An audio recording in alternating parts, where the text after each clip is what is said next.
नमस्कार साथियों, स्वागत है आपका संप्रेषण मित्र एसएस में। मैं हूं आपको दोस्त डॉक्टर एसएस त्रिपाठी। साथियों, आज बात स्मार्ट स्टडीज़ की, यानी कि कैसे पढ़ें जिससे ज़्यादा याद रहे, ज़्यादा दिनों तक याद रहे। पढ़ाई तो सामान्यतः साथियों सभी विद्यार्थी करते हैं, कोई कम तो कोई ज़्यादा, और इनमें फ़र्क पैदा करता है उन विद्यार्थियों की पढ़ाई का ढंग, समय, एकाग्रता, रिवीजन और पढ़ाई की युक्तियाँ यानी मेथड्स, स्ट्रेटजीज। कई बार देखा गया है साथियों कि कम पढ़ने वाले विद्यार्थी भी अच्छा स्कोर कर जाते हैं, और यह स्कोर उनका शायद इसलिए अच्छा हो जाता है कि उन्होंने पढ़ाई स्मार्ट तरीके से की है। तो आज ऐसी ही कुछ युक्तियों से आपसे परिचय करवाने वाला हूं, अपना स्नेह दीजिएगा। आइए साथियों जानते हैं वो क्या युक्तियां हो सकती हैं जिनको अपनाकर आप अपनी पढ़ाई को और बेहतर बना सकते हैं, विद्यार्थी और बेहतर स्कोर कर सकते हैं। आइए जानते हैं। साथियों, सभी जानते हैं कि सुखी, समृद्ध और खुशहाल जीवन के लिए शिक्षा अच्छी होना जरूरी है। भले ही आप पढ़ाई दिन भर में कुछ ही घंटे करते हों, लेकिन जितनी भी आप पढ़ाई करते हैं वह पढ़ाई एकाग्रता से और ठोस रूप में होनी चाहिए, तभी उसका फायदा है। साथियों, विद्वान कहते हैं सुबह पढ़ना अच्छा होता है, क्योंकि सुबह फ्रेश माइंड होता है, कठिन चीज़ें भी आसानी से याद हो जाती हैं और ज़्यादा देर तक याद रहती हैं। और जो रात की स्टडी है साथियों, वो भी खराब नहीं है, लेकिन दिमाग दिन भर का थका हुआ होता है तो चीज़ें देर से रिसीव कर पाता है। इसीलिए विद्वानों का मानना है कि रात का समय जो है रिवीजन के लिए ज़्यादा अच्छा माना जाता है, बजाय किसी नए विषय शुरू करने के। और साथियों, अपने हाथों से बने, अपने हाथों से लिखे नोट्स ज़्यादा प्रभावी होते हैं, बजाय आप किसी वीडियो से पढ़ें या किसी किताब से पढ़ें। आपको ये करना चाहिए कि पहले आप कॉन्सेप्ट समझें, फिर इस कॉन्सेप्ट को किसी अपनी जानी पहचानी चीज़ से रिलेट करके याद करें, तो मैं समझता हूँ ज़्यादा दिन आपके दिमाग में वो चीज़ बनी रहेगी। कठिन टॉपिक्स पहले करें, जैसा कि बहुत सारे विद्यार्थी कठिन चीज़ें बाद के लिए छोड़ देते। नहीं, मेरा मानना है कि कठिन चीज़ें आपको पहले करनी चाहिए, ताकि बाद में आपके लिए आसानी रहे। और जो ग्रुप स्टडी है उसके बारे में साथियों अब विद्वान मानते हैं कि अब वो विधि ज़्यादा कारगर नहीं रही, खासतौर पर नए विषय पढ़ने के लिए।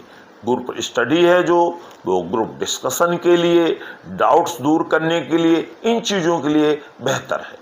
और अगर आपको नया विषय शुरू करना है, कोई नया चैप्टर शुरू करना है, तो बेहतर है आप एकाग्रता पूर्वक अपने आप ही शुरू करें। और जो आपकी पढ़ाई है साथियों, उसका हर सप्ताह में एक बार आकलन जरूर करें कि आपने इस सप्ताह क्या पढ़ा और क्या आपका भी बाकी है। हर विषय को आपको समय देना है, ओवर कॉन्फिडेंस में नहीं आना है। कई बार विद्यार्थी कुछ चैप्टर, कुछ सब्जेक्ट छोड़ देते हैं कि ये तो हमें अच्छी तरह आते हैं, ऐसा नहीं करना है। और मोबाइल से आपको स्ट्रिक्टली दूरी बनानी पड़ेगी। अगर आप स्ट्रिक्टली दूरी नहीं बना पाते हैं तो आप ये समझिए आपके करे धरे पर सब पर पानी फिर सकता है। आपके दोस्त भले ही कम हों, लेकिन जो भी हों वो पढ़ाई के प्रति अच्छे हों और समझदार हों। जिंदगी में अगर कुछ बनना है तो आपकी शुरुआत की 4-5 साल की अच्छी मेहनत बहुत जरूरी है।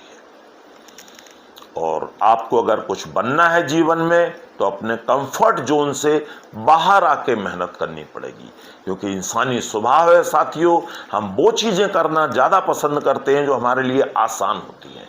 लेकिन अगर हम वो चीज़ें करें जिन्हें लोग कहते हैं तुम नहीं कर पाओगे, तुम्हारे बस की बात नहीं है, तो आप अपने कंफर्ट जोन से बाहर आएंगे और शायद वो कर जाएंगे जो दूसरों ने सोचा भी नहीं होगा। और आप घर पर जब पढ़ाई करते हैं तो घर पर पढ़ाई का एक छोटा सा टाइम टेबल जरूर बनाइए और उस पर सख्ती से अमल कीजिए, क्योंकि टाइम टेबल तो साथियों बहुत सारे विद्यार्थी बनाते हैं, लेकिन मैंने देखा है कि वो इम्प्लीमेंट प्रॉपरली नहीं हो पाता है। तो उसे प्रॉपरली इम्प्लीमेंट करिए और आप एक ही सब्जेक्ट लगातार बहुत देर तक मत पढ़िए।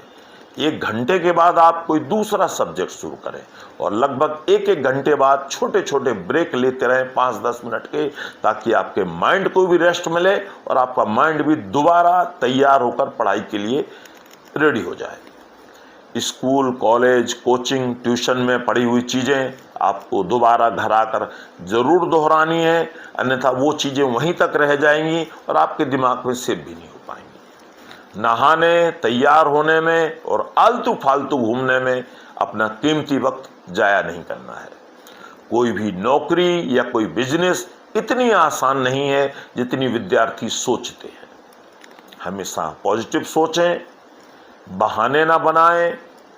आपका कैरियर बनाने के लिए आपको खुद ही मेहनत करनी पड़ेगी। माँ बाप तो आपके लिए पैसे खर्च कर सकते हैं, साधन जुटा सकते हैं, बाकी एग्जाम और नंबर तो आप नहीं लाने हैं। अपना कल सुनहरा बनाना है तो ये काम आप आज से ही शुरू कर दीजिए। ये जो आपने बड़े बड़े उद्योगपति देखे हैं, करोड़पति, अरबपति, ये एक दिन में नहीं बने हैं, आधी जिंदगी खपा दी इन्होंने यहाँ तक पहुँचने के लिए, कड़ी मेहनत की है तब यहाँ तक पहुँचे हैं। तो साथियों, जुट जाइए मेरे प्यारे विद्यार्थियों और कुछ जीवन में अच्छा कर दिखाइए। मेरी बहुत बहुत शुभकामनाएं। All the best.